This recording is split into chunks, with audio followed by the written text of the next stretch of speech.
As we stand here today, we are joined in spirit, if not body, by our brothers and sisters from around the world, and perhaps by the spirits of our forefathers and generations from the past. We stand here today to mark the 149th anniversary of the end of the Russian-Circassian War, a day that defines our community through sorrows of the past. On this day, Circassians the world over gather in moments of contemplation over the events of our past, and what those events may hold for our future.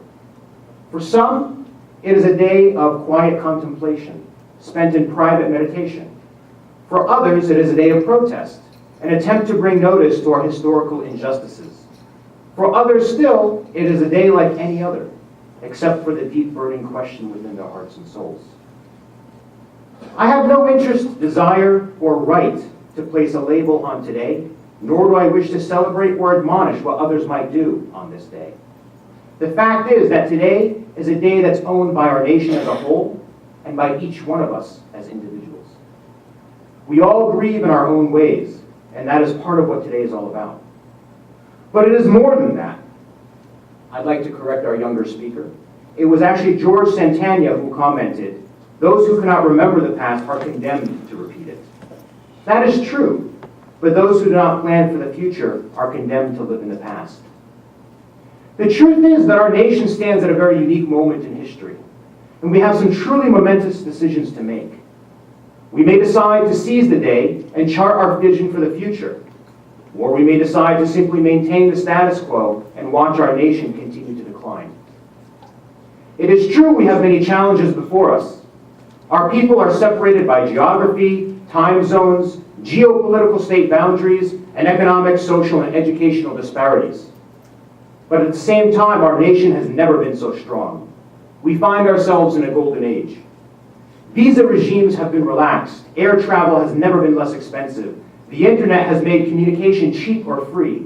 And while the Circassian language may be on the decline, English and modern translation tools allow for the relative free flow of communications across the Circassian nation. Moreover, my generation may claim something that no generation of Circassians have been able to say for nearly 500 years. With little exception, we are all natural citizens of our countries of birth. We are fully fluent linguistically, culturally, and politically within our host countries. We are free of disease, famine, and persecution from war, current events in Syria notwithstanding. We're able to communicate and travel with relative ease. And we are living in a relative state of personal prosperity. We've never been more educated or motivated than we are today. Indeed, the spirit of the 21st century is one of globalization.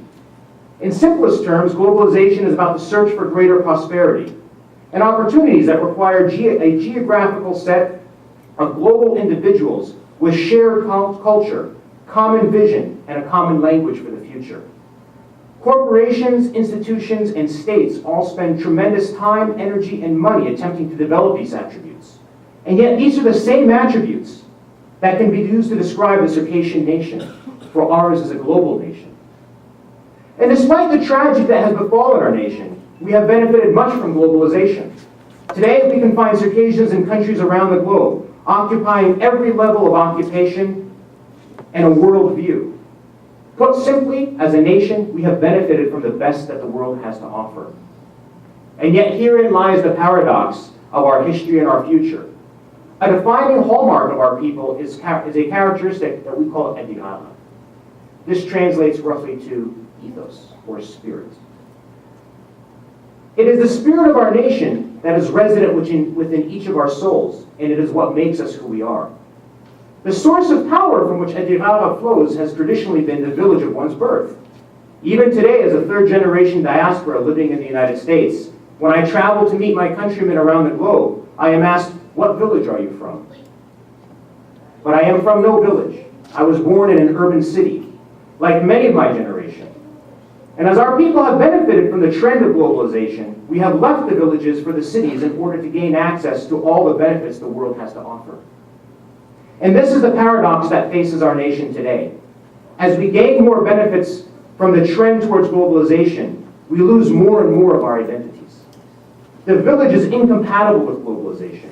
And so the thing that makes our nation what it is, our adirara, will continue to decline, even as the prosperity of our individuals continues to grow. But our future need not be bleak. It is incumbent upon the younger generation to take the truth of the past and chart a new way towards a brighter future. With this in mind, I would now like to read 2 short poems, both dedicated to diaspora.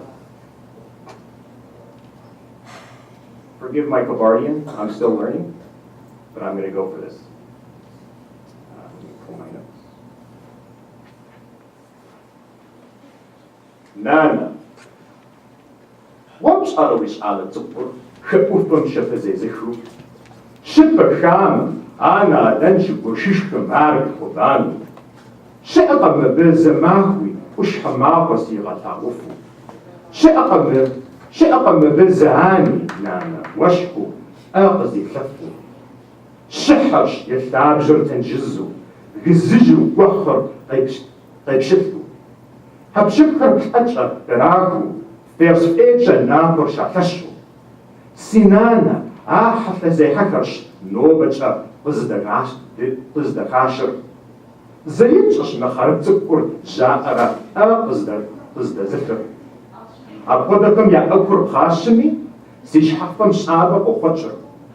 Anabram says, Si ar pejijimi, where you jump on my basic crasher. Nana, 50, Saptamuk Kwama. Belehami was the Wakamedzama. What's up? Zezdan wish alet for the Nuku, ya, Jarama. Situkwan Shawot Ha was the Jawa to name Tanu, such a Tibzar. Zid Meku Nana Tamishtami, Nepsi Raju, Shabganar. Ara was the Razahor, Sabi, Observe. Zakashamichu, Pontika Mar, Shikajayeta, Nibiyizker, Shibgada Hashku. Umenzikasi Nanadishman. Kiyushinch, we are Ashtamum. Zaman Chashta, Ar Nakwajinchi, Shibkajinch, Machzan Hausim.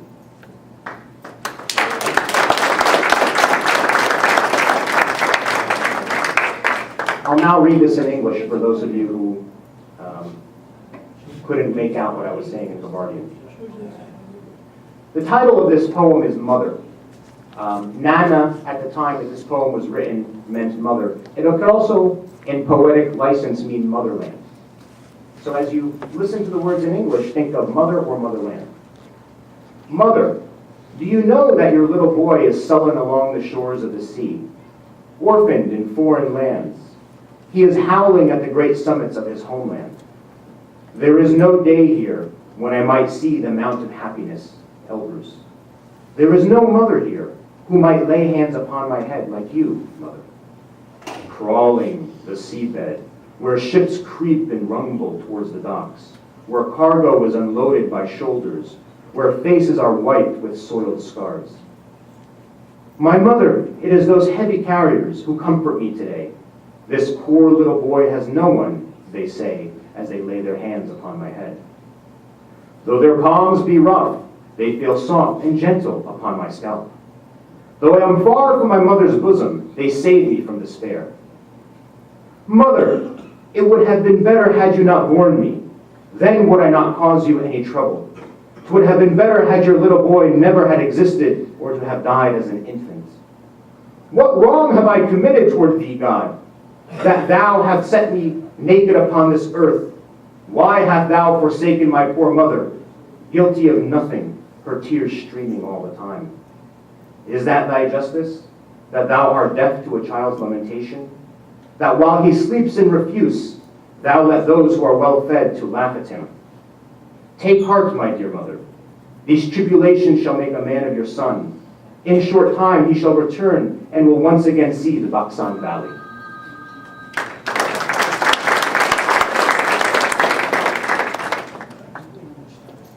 I translated that with the help of Sufyan Jamukwa, a very close friend of mine. This is a poem that was written by Ali Shogantsuk, He was born on October 28, 1900 in the Baksan Valley. He attended university in Istanbul from 1917 until 1919 and died in a concentration camp during World War II. He is considered one of the most celebrated poets in Circassian literature, and a main street in the city of Nalchik is named in his honor. The next poem is much shorter and written by a diaspora of a different sort. His name is T.S. Eliot. He is a celebrated American poet, the grandchild of English Puritans. Born September 22nd, 1888 in St. Louis, Missouri, he emigrated to his ancestral homeland in England, where he passed away on January 4th, 1965. He spent 6 years writing a collection of essays entitled Four Quartets. It is considered to be a series of meditations that describe man's relationship with time, the universe, and God.